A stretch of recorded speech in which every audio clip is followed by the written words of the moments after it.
Now, as you'd expect from a top-end phone like the Titan, it comes loaded with plenty of different apps. First up, you've got HTC's Watch here, which basically allows you to rent and download videos and movies.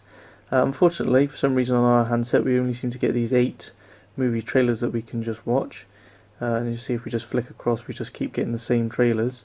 I mean, I tried it out and it worked perfectly fine and the quality was really good, but we can't buy anything. And we can't actually stream a whole movie either. There's only these 8 trailers and nothing more here in the UK on this particular handset. But the idea is that you should be able to download and rent movies and TV shows. So hopefully that'll be fixed soon.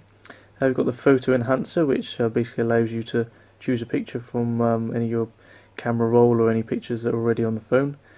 So if we just take, for example, this one of the cat, you can see we can just apply basically different different effects to the photo.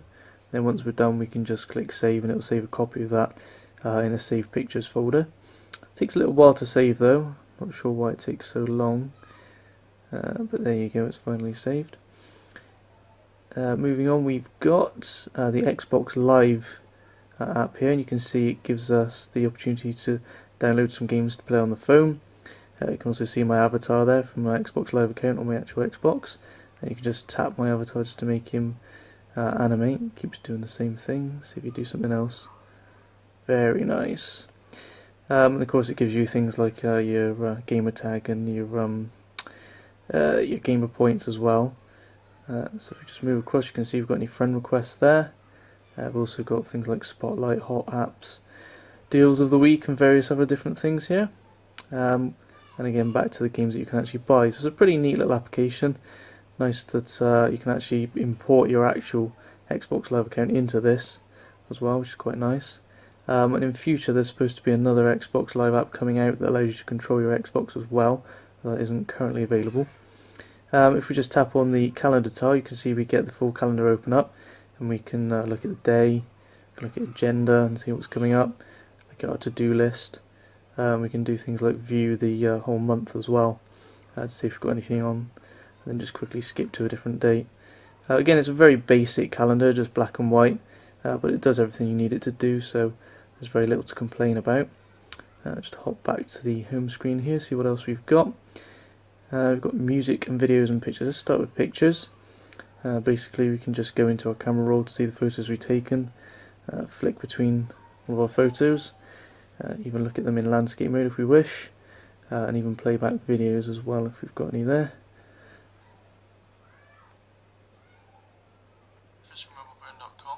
You can see, so it's all very quick and very slick on the Titan. Going back further again, we've got music and videos. It's basically quite a basic music player again. You can see we can search by artist, albums, songs or playlists. It's quite a nice, also genres, sorry. It's quite a nice way to view music though, just being able to swipe through. And for example, we can see all the album art here, which is quite nice. So if we just swipe down, you can see got all the cover art for the different albums. And then from there we can literally just hit one to go in and play, that quick. And we can go back to the main screen and carry on with what we were doing.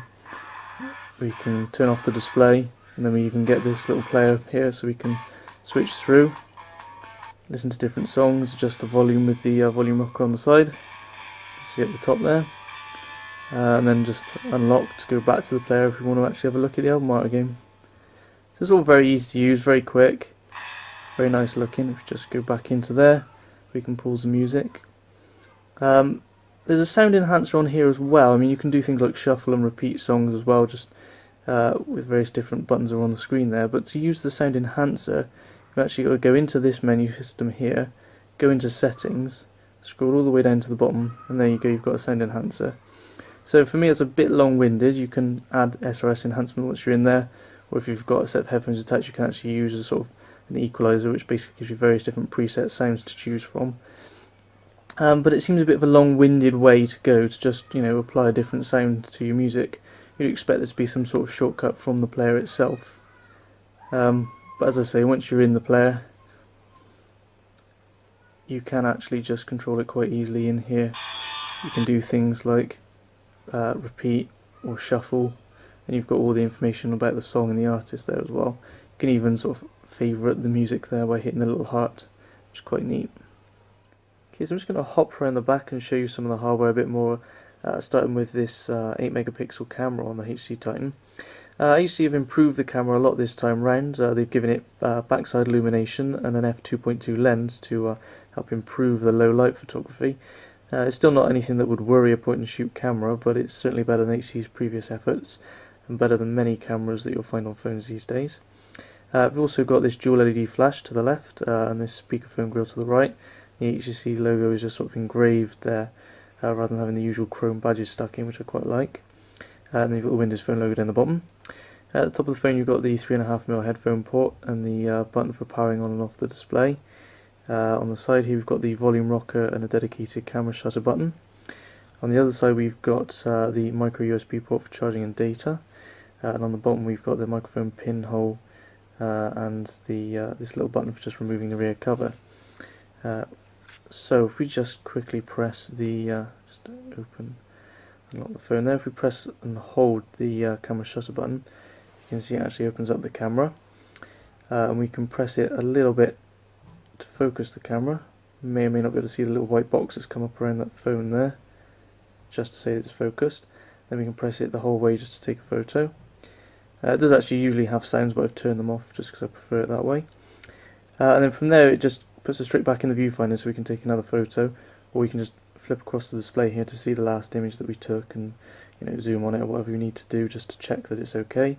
And then we can just switch back across to the camera and carry on shooting more photos. From here we can also zoom digitally in and out of the photo. And we can adjust various settings here, things like scenes and effects. Got panorama and burst mode, change up the resolution, the white balance and brightness and things. So all the usual settings you would expect, including face detection, which is quite nice. Although there's no sort of self-timer, which is a bit of a shame. But you do get these quick access to the flash options here as well. Then we can just tap back over here just to go back to the viewfinder and carry on. There's also this button here, which will just flip to the forward-facing 1.3 megapixel camera here. So there I am behind the camera. That's just obviously for self-portraits or whatever when you're out and about. And then we've got another button here which is to switch to video mode. Now the Titan's camera can record video in 720p resolution. It doesn't do 1080 unfortunately, but still 720p video does look pretty decent. And you can see it also records sound in stereo as well and offers continual focus, which is very good for a mobile phone video cam. Again, there's a few different settings you can adjust, such as contrast and saturation as well, and you can turn the flash on to be used as a video light if you wish. Right, so moving on, we've got the Connected Media app here, which basically allows us to stream photos and music and videos to a compatible device via Wi-Fi, such as a TV or something. Then we've got HTC's Locations app, which basically is quite like the Footprints app you get on HTC's Android devices.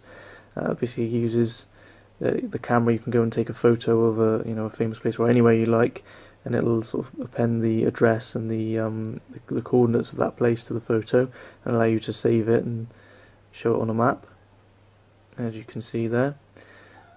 What else have we got? Let's see, we've also got the Notes app, which basically allows us to put sort of yellow post-it notes on a board here just to remind ourselves of different things, and we can grab them and move them around or pile them all on top of each other. You can also select and edit the message, or you can delete it altogether. Just add a new one here. You can see you just get the usual keyboard that you get when writing an SMS message or an email. And then if we need to see that a bit easier, because you see it's quite difficult to see these messages, especially when you've got loads of them piled up, you can just swipe across the display to give you this view, which basically just lists all the notes and allows you to read them a lot easier than you might be able to on the board.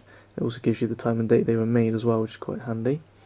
Whilst we're in this app, I'll show you the multitasking that Windows Mobile 7.5 Mango gives us. You can see we've got various different things open here. I'll just open up a few more bits and pieces while we're at it actually. Go for a third-party app for Facebook as well. Come out of that and maybe go for a bit of Twitter action. And then we can press and hold again and we can see we've got Twitter open. It's still loading up, so it's not actually showing. Facebook, Notes, and our Locations app all open there. We can easily switch between them, so let's just switch to Twitter and allow that to load up. And then we can switch back out of that and go back to Locations, for example. So again, all very fluid, very easy, no lagging or anything. And then we can just close any of the open applications just by hitting the back key, as you see here. And now when we hold the key, we've just got the one open, the main home screen. Wrapping up the spec list on the HTC Titan, got a couple more things at the bottom. Well, we haven't got Google Maps, we do have Bing Maps, obviously because it's a Microsoft device. And it allows us the same sort of satellite view as Google Maps, you can see here. And we can also get written directions, but it doesn't offer the same turn-by-turn navigation that you could get from Google Maps or standard sat-nav, which is a little bit of a shame. But what you do get with the Windows Phone 7 handsets is Office Mobile. So basically you can get, as you can see here, we've got Excel, Word and PowerPoint all on the handset, and allow us to edit and create new documents and read Excel documents and Word and PowerPoint documents that we get sent via email, which is pretty nice. You've got things like Office 365 and that as well, and you can save to your SkyDrive and stuff too. So overall it's a pretty decent app and very handy to have if you use Microsoft Office a lot. But anyway, this is a review from Russ Jeffers from MobileBurn.com. This is the new HTC Titan Windows Phone 7 7.5 Mango smartphone. The review will be up on the website very shortly as well, so please check that out on MobileBurn.com. Thanks for watching.